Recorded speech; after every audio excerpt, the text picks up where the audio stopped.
الحمد لله الذي خلق الإنسان والصلاة والسلام على عبده الذي فضله بالعلم والإعجاز والبيان وعلى سائر أهله وأصحابه صلاة قائمة على ممر الزمان أما بعد۔ مفتی طاہر محمود صاحب نے پوچھا ہے کہ میں ایک مسئلے کے حوالے سے پریشان ہوں، وہ یہ ہے کہ جو لوگ دبئی اور قطر وغیرہ میں رہتے ہیں اور ان کی نابالغ اولاد پاکستان میں رہتی ہے، وہ صدقہ فطر کس حساب سے ادا کریں گے؟ وہاں کے حساب سے یا پاکستان کے حساب سے، یعنی اپنی نابالغ اولاد کا؟ میں نے ایک پرانے عالم سے پوچھا، انہوں نے کہا کہ اگر وہ لوگ خود ادا کریں گے پھر تو وہاں کے اعتبار سے ادائیگی ہوگی، اگر پاکستان میں بھیجیں گے تو پاکستانی قیمت کا اعتبار ہوگا۔ اس بارے میں حوالوں کے ساتھ رہنمائی کیجیے۔ صدقہ فطر میں یہ مسئلہ جو ہے پچھلے سال بھی ہم عرض کر چکے ہیں۔ ایک علاقے میں وہاں بہت زیادہ شور ہوا تھا، خاص کر علماء کے درمیان، نوجوان علماء کے درمیان اور نوجوان اور پرانے علماء کے درمیان۔ بعض حضرات کہہ رہے تھے کہ یہاں کا اعتبار ہوگا، پاکستان کا اعتبار ہوگا، بعض حضرات کہتے ہیں نہیں باہر کا اعتبار ہوگا۔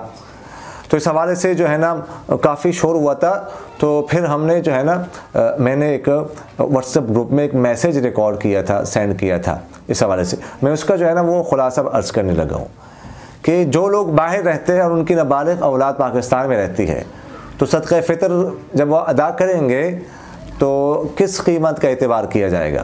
پاکستانی قیمت کا اعتبار کیا جائے گا یا وہاں کی قیمت کا اعتبار کیا جائے گا؟ تو اس حوالے سے نا فقہاء احناف کے مابین اختلاف ہے۔ امام ابو یوسف رحمہ اللہ فرماتے ہیں کہ مؤدّع عنہ کا اعتبار ہوگا، جس کی طرف سے ادا کیا جا رہا ہے اس کا اعتبار کیا جائے گا۔ تو جب کوئی شخص باہر ہو، اس کی نابالغ اولاد جو ہے وہ پاکستان میں ہو، تو وہ اس کا اس حساب سے ادا کیا جائے گا۔ وہ مؤدّع عنہ جو ہے وہ وہاں کا ہے، اور یہاں کی جو اس کی نابالغ اولاد رہتی ہے ان کی طرف سے جو ہے وہ پاکستانی قیمت کے اعتبار سے ادا کیا جائے گا۔ وہ مؤدّع عنہ چونکہ پاکستان میں ہے تو اس کا اعتبار کیا جائے گا۔ جبکہ امام محمد رحمہ اللہ فرماتے ہیں کہ مؤدی کا اعتبار ہوگا، جو ادا کرنے والا ہے اس کا اعتبار کیا جائے گا۔ تو مؤدی چونکہ باہر رہتا ہے، باپ وغیرہ، اور اسی کی ذمہ ہوتا ہے نابالغ اولاد کا فطرانہ دینا، تو وہ اسی اعتبار سے ادا کرے گا، اپنا تو اسی اعتبار سے کرے گا، اور نابالغ اولاد کا صدقہ فطر بھی وہاں دبئی، قطر یا انگلینڈ، امریکہ وغیرہ کے اعتبار سے وہ ادا کرے گا۔ امام شامی رحمہ اللہ نے اس کو اصح کہا ہے، اور امام ابو حنیفہ رحمہ اللہ کا یہ قول بھی یہی ہے۔ تو دیکھیے گا اس حوالے سے دونوں قول موجود ہیں، دونوں قول پر عمل ہو سکتا ہے۔ پہلا قول چیف جسٹس قاضی القضات امام ابو یوسف رحمہ اللہ کا ہے، اگر اس پر کوئی عمل کرتا ہے تو اس پر بھی عمل کرنے کی گنجائش ہے۔ دوسرا قول امام محمد امام ابو حنیفہ رحمہ اللہ کا ہے۔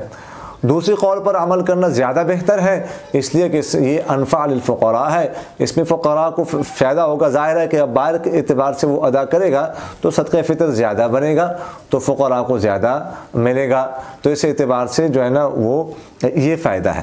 لیکن دوسرا قول جو ہے نا وہ اس کو بھی اختیار کرنے کی گنجائش ہے، تو چونکہ دونوں قول موجود ہے، اس لیے ایک دوسرے کی تقلید کرنا، ایک دوسرے کا تختیہ کرنا، ایک دوسرے کو غلط کہنا، ایک دوسرے پر اعتراض کرنا، یہ بالکل مناسب نہیں ہے۔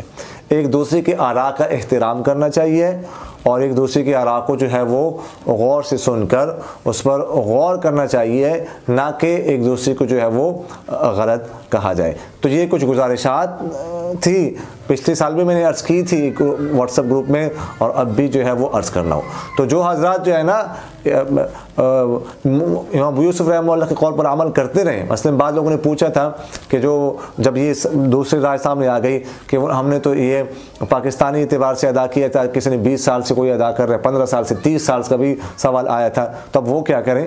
تو وہ ان کا ادا ہو گیا امام ابو یوسف رحمہ اللہ کے قول کے مطابق، لہٰذا اب دوبارہ ادا کرنے کی ضرورت نہیں ہے، دونوں قولوں کو اختیار کیا جا سکتا ہے۔ اقول قولی ھذا استغفر اللہ لی ولکم ولسائر المسلمین فاستغفروہ انہ ھو الغفور الرحیم۔ میرا دل بدل دے، میرا دل بدل دے، میرا دل بدل دے۔